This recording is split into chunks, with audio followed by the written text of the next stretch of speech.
You're listening to the Junco podcast, where life is better when we do it together. Be sure to subscribe, like, and follow. And now your hosts, Jeremy and Heather.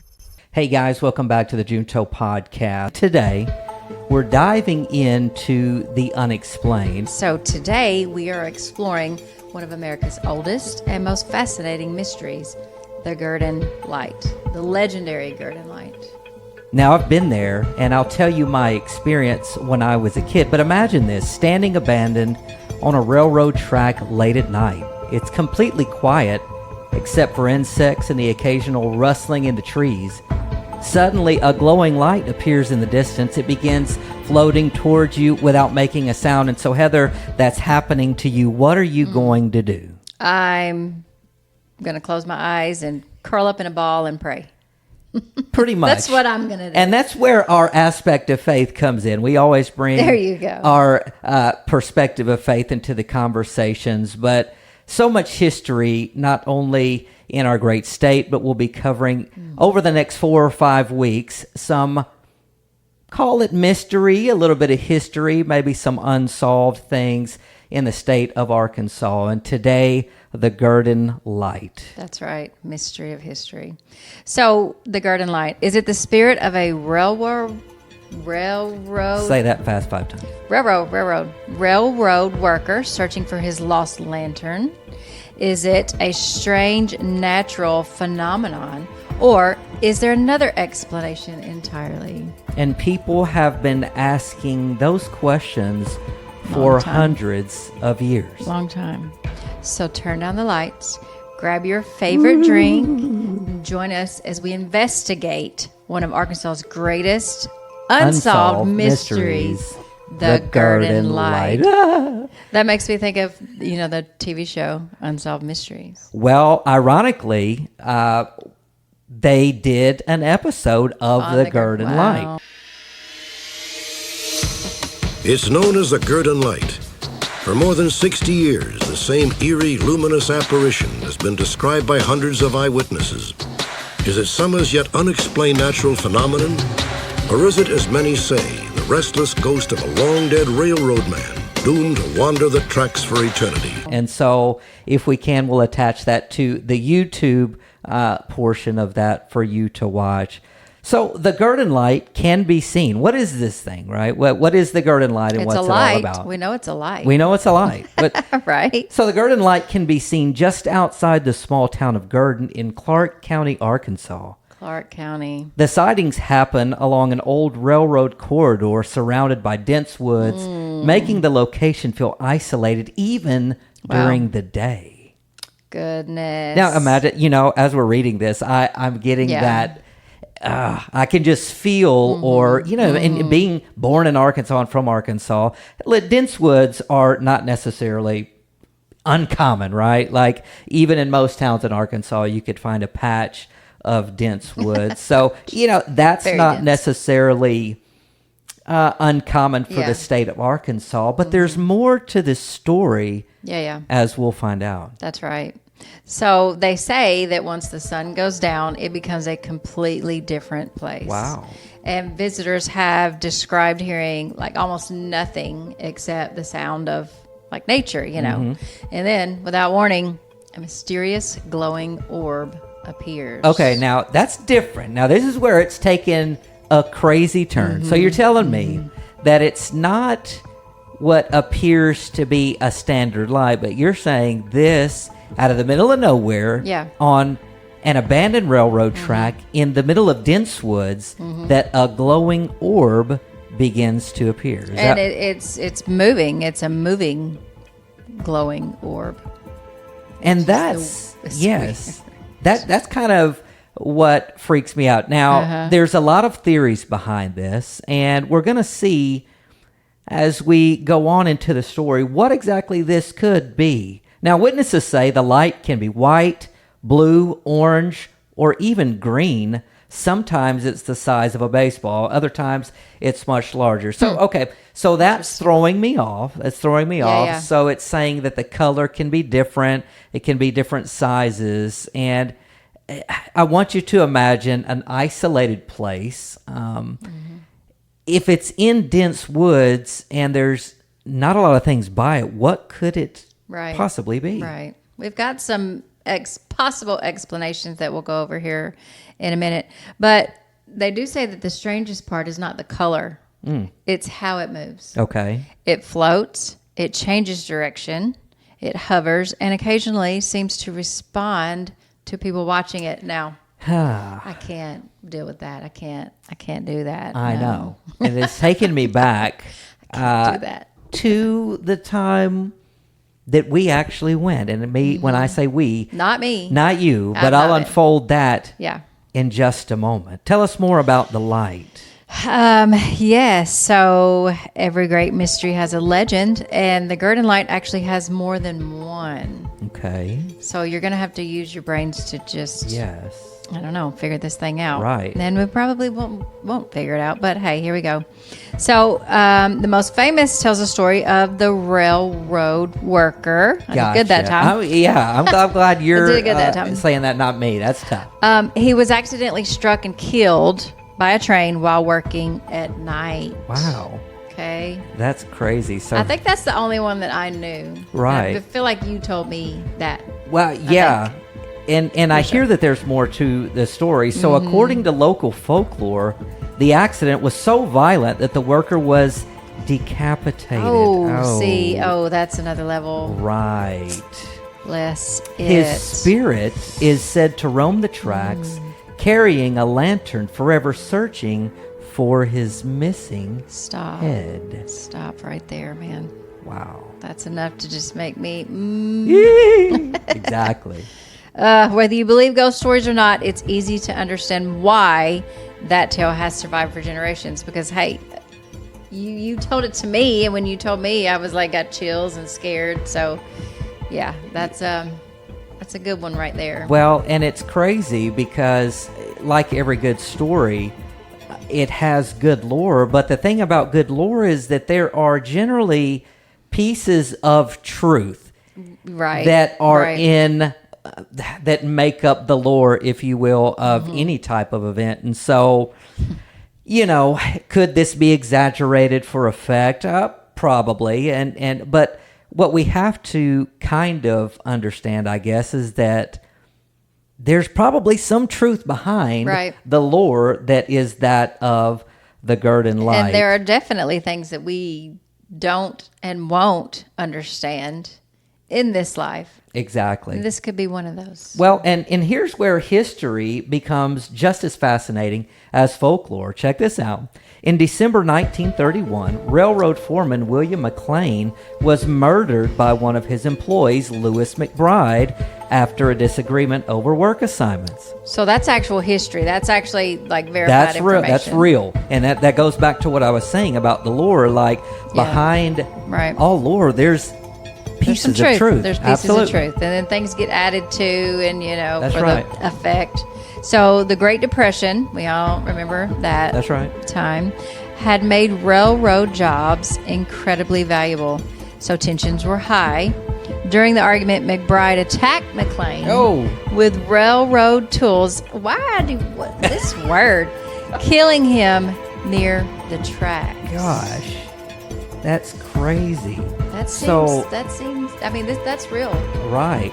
Well, and if you look at that piece of history, we're talking about the Great Depression. Can you imagine? Oh, man. There's a scarcity. There's already Yeah. a sense of people living on the edge, and it says that railroad jobs were very valuable because you had to work, and that there wasn't that many jobs available. Well, and at the time, getting supplies, getting resources to and from That's different exactly places. That's the right. railroad. That's the big thing of the time. Well, So- and it's called the Great Depression, but I'm thinking about great desperation. Think about what you Definitely. have the capacity to do if you are desperate enough. And what we are seeing here is that William McLean was murdered by Lewis McBride because Lewis McBride became so desperate that he had to do it. And check this out. Not long after the murder, reports of the mysterious light began spreading throughout the local community. And so right. there's two pieces of potential lore that are tied to the Gurdon Light. Yeah. So many locals believe the glowing orb is actually William McLean's spirit, still walking the railroad nearly a century later. Wow, that is crazy. So talk That's about crazy. some unsettled. What do they say? Not unsettled business. Unfinished business. Right? Like, golly, It's not finished. And here's the thing, not to take this too crazy, but the reality of it is that we do believe in a spiritual aspect. I mean, think about that. We do believe in a spiritual realm. Yeah. The Bible even tells us that we don't fight against flesh and blood, but against principalities and, evil things in high places. So I'm just saying, gosh, I don't necessarily believe in ghosts. However, I do believe in a spirit dimension. That's right. So let's throw some science in here. Let's do that. Because people like to see science. They like to see proof or, exactly potential proof of things. That's right. So, of course, not everyone believes the light is paranormal. That's exactly right. And so one of the explanations suggested, Heather, is that the light was simply vehicle headlights reflecting from Interstate 30. Oh, it's all just headlights. Gosh, but that theory falls apart pretty quickly because people were reporting the light decades before Interstate 30 even existed. So that one, maybe that works for our day and age, but before that's exactly right. The interstate didn't exist, so how could it be interstate headlights? It totally falls apart. Now, there's more to the story in terms of theories. Other scientists have suggested swamp gas or glowing gases released from decaying vegetation. Now, this sounds like something right out of Swamp Thing. You know what I mean? Like really there's does. Swamp gas and glowing gases and radioactive and all of these things. It's crazy. Hey, there's some chemicals and reactions and things that happen. I get that. That's real. Right. But then there's one of the more interesting ideas. Okay. The area contains quartz deposits. This is really cool. Interesting. And sits near geological fault lines. Wow. And we do know that, we're in Crawfordsville, Arkansas, on the border of Arkansas and Tennessee, and we know that we are on the biggest fault line, the New Madrid fault line. And so that's crazy that there's geological fault lines there. And you say Madrid. Deposit. You say Madrid. I say Madrid. Madrid. I guess it is Madrid because Madrid, Spain. Madrid. That's probably like the southern.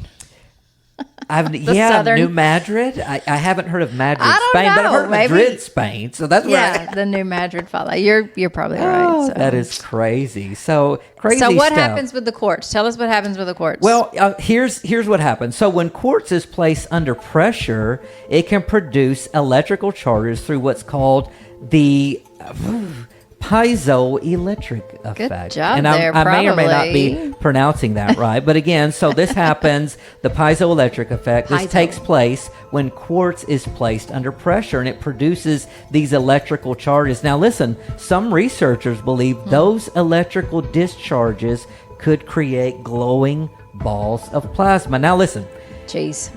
Even if this is true, this is another mystery in and of itself. Like it is crazy to think, amazing and wild. We're talking about discharging glowing balls of plasma. Where can I get some? He wants some right now. I want some. I do. So that's a fascinating theory, right? But so far, no one has been able to prove that it explains every sighting. Right. Like, okay, so that happens like every single time an individual sees the light. I don't know. That's kind of like, well, and so, what exactly is it? You've got the scientific explanations, and then you have fascinating lore, some of which is historically true, at least in terms of events that took place. And a murder that actually can be verified, absolutely. And so, what keeps this mystery alive is not the lore, even, and not the glowing balls of plasma, but it's actually the eyewitness accounts, just the sheer number of people who say they have seen it. And it's hard to argue with. That's true. So we're talking about families. Here's that word again. Railroad workers. That's right. Gosh, say that. Railroad worker. Railroad workers, hunters, police officers, paranormal investigators, photographers, and curious travelers. That's a lot. That's a big span of people It is. for eyewitnessing something. Right. All the same thing, maybe in different ways, but whatever. Well, and it's crazy. Now, keep in mind that what's unique about this is that many describe seeing the exact same thing. Like, right. Mm-hmm. So it's one thing for one person to see it and describe it, but over and over and over, people are describing the exact same thing. A glowing orb that quietly moves along the tracks before disappearing into the darkness. And it is crazy. You know, with eyewitnesses, after hearing someone's story, I could see how others could take that and say, okay, yeah, I saw the same thing. Like maybe manifest in your mind, like that, seeing that same thing. I don't know. It's true. Possible. It is a possibility for sure. So some even claim that it follows them, right? I would be running away from this You plasma ball coming at probably me. would be. It's an orb. And you would too. You would be running. Well, and screaming here's the this stuff. thing. Speaking about eyewitnesses, yours truly has been to the Gurdon Light. And it's one of the reasons we chose this. Yeah. And so when I was about 15 or 16 years old, a group of us youth, I was living in Hope, Arkansas at the time, and involved in church as a youth. And our youth group, not officially, we were just friends, but we decided one weekend, why don't we go up to the Gurdon Light? Now, Gurdon is not very far from Hope, Arkansas. I don't know the exact mileage. I didn't look it up, but maybe 45 minutes to an hour or so. We get there on what has to be a weeknight. I don't know that it was a weekend. There was a group of about 6 or 7 of us. Now, I can verify that it is, in fact, very dark and there are dense woods. Now, we began this journey, Heather. Yeah. And we begin to walk, and we probably get And you'll have no adults with you. no adults whatsoever. The oldest one with us is probably 17. Oh, it is goodness. absolutely insane. I'm getting chills thinking about this. We begin our trek down the tracks. I don't even think any of us were smart enough to bring a flashlight. Well, probably about, I don't know, a block or two in, we actually approach empty train cars. Now, these were not the enclosed kind. These were actually like what you would haul grain in or cotton. So we literally had to climb up the back, down into it, walk across, climb back out of the car, back down. And we did that. There was probably a string of 3 or 4 cars attached. Guys, we had no flashlight. I was young. That's crazy. We could have gotten seriously injured. I mean, we weren't from Gurdon. We were kids. We had no idea what we were doing. That alone was freaky. Right. All right. So we get past that, and we walk what seemed to be maybe 2 or 3 miles, and it probably wasn't that. Maybe a mile. Mm-hmm. And we saw the orb. Now, in preparing for this episode, I reached out to a friend of mine who was there that night, and I said, answer me honestly. I said, did you see the light too? And he said, yes, I really think that I did. I can verify that the light looked like an orb, and I can also verify that the freakiest thing about it was that once you see the light, once you turn around, as is stated in the lore, it is right in front of you again. Now, it's not super close to you. It's not like it's right in front of your face, but it's certainly close enough where you can see it. And at that point, once you see it and you turn around, now, we were kids. It is really fresh in my mind, though. Now, could this be a case, Heather, of us expecting to see something, and so we did? Gosh. Could it be? Right. Or could this really be legitimate? I mean, so in the moment, let me ask you this. In the moment, what were y'all saying? Were y'all speechless? Were you scared and screaming, or was everyone just like, okay, let's just leave? Yeah, I think it was a combination of all. I think that we were definitely scared. We were freaked out. I don't know if we were screaming per se, but it was definitely like, oh my gosh, we got to get out of here type of situation. So everyone kind of in the moment was like, yes, we are seeing this. This is really happening. I mean, it was valid in our mind. Now, I couldn't reach out to everybody who was there in that instance. Right. But I did reach out to a friend of mine, and I think he's the one who actually drove because he was a year older than me.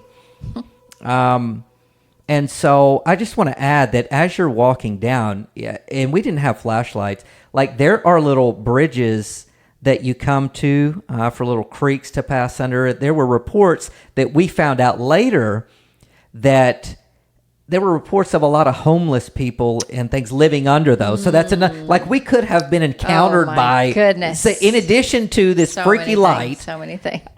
So we're talking about eyewitnesses and what keeps this story alive. Yeah. And I consider myself to be an eyewitness of the light. Now, let's unpack. Could this just be an expectation and the mind producing what we wanted it to see? That is a possibility. But was it 100% real to me in that moment?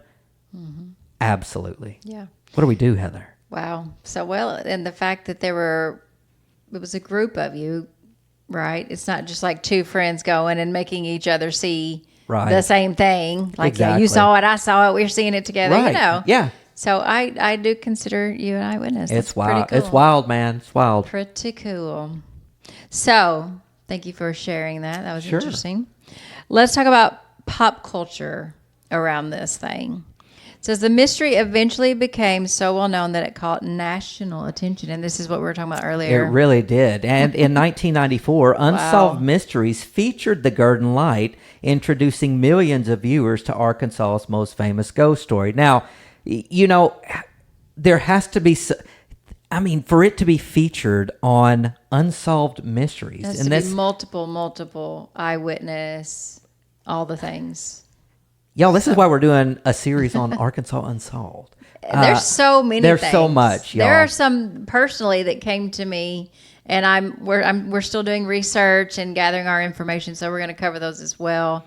But yeah, I'm excited because, a couple of those are kind of local, close, even closer to us now. So. Exactly. But back to this. So the Unsolved Mystery. Yeah. They're not going to make a show on Unsolved Mysteries. Yeah. But we watched that show. We did. Absolutely. That was like, you hear the music. I was thinking it wasn't William Shatner. So. What was his name? Stack? James Stack or something Stack? Something like that. Yeah. I can see his face right now. Yeah, very, very famous. But since the Unsolved Mystery thing, it's appeared in books, documentaries, YouTube investigations, and countless paranormal television shows. Oh, crazy. And so, Heather, with that, with the lore and with your husband's history of being there in person, it's time to put you on the spot. Is it true in that it's the roaming spirit? Is it ghost or is it science? Like I said earlier, I feel like there are just things in life that we will never understand, that science tries to make sense of it. And even our minds, we want to make sense of it because if we don't understand it, we don't like it, it scares us, we're fearful. But, like you said earlier, we do believe in the spiritual realm. We believe that we are spirits. These bodies are not what we are. Our spirits are who and what we are. So I am not one of those people who will say, no, it's the glowing balls, it's plasma, it's the earth, it's chemical reaction stuff. Maybe it is. I don't know. This one's a hard one. It's extremely hard. And I always think it's fascinating when something has gone this long without being solved. Like I try to keep an open mind and things of that nature, but there are just so many consistent eyewitness reports spanning decades of time. Right. And to completely dismiss a supernatural phenomenon. I don't know if I can do that all together. Right. I feel like, were there an explanation, that we would know it by now. Now, we would have it. The only way, flip that on its end, the only way that I think that a logical explanation wouldn't be revealed is just for the town of Gurdon, to draw people, to, to keep the mystery alive and to make it an attraction. And maybe there are townspeople that know exactly what it is, but why would they give away that secret? And then their town would no longer have a piece of lore or something unique about it, So I don't know. Yeah, that makes sense. But whether it's geology, atmospheric conditions, or something paranormal, like we said, no one has solved it. No one has solved it. So here we stand. There's the information. There's the eyewitness account of our local Junto podcast host here. So I think that's pretty cool. So, fellow Arkansans, have you visited the Gurdon Light? If you have, or if you've seen the story about it or witnessed it, we'd love to hear your feedback, your story. Yeah. Is it ghost or is it science? Is it real or is it fake? Is it solved or is it still one of the great Arkansas mysteries that have not yet been solved? Yeah. Send us a message. Leave a comment. Who knows? You may have an experience that is a piece of the puzzle that maybe we could put together and try and solve it. But let us know. Either way, it's interesting, and I don't know, it's one of those ones that leaves you with chills. Yeah, we always, this podcast is just so fun that we can discuss these types of things. And of course, we always bring things back to a perspective of faith because that's our motivating and driving factor. But certainly, I think that brings up a point that in this world, y'all, the Bible even says that there's a part of it that's God is a mystery. Right. You know what I mean? We're not meant to know all things. His ways are higher than our ways, the Bible says. And so to ever think that we know everything or that we have absolutely everything figured out, I think that is a complete farce. And that's kind of what leaves my mind open to some things. Now, I'm not saying I want to invite anything in besides the Holy Spirit. I did, thank you. You know what I'm saying? Yes. But I'm just saying. That's the Holy Spirit welcome in this house. That's it. We have to have an awareness. Any other thoughts? Maybe it's not even specific to the Gurdon Light, but just a thought that was prompted by this conversation and this research and so many unsolved things.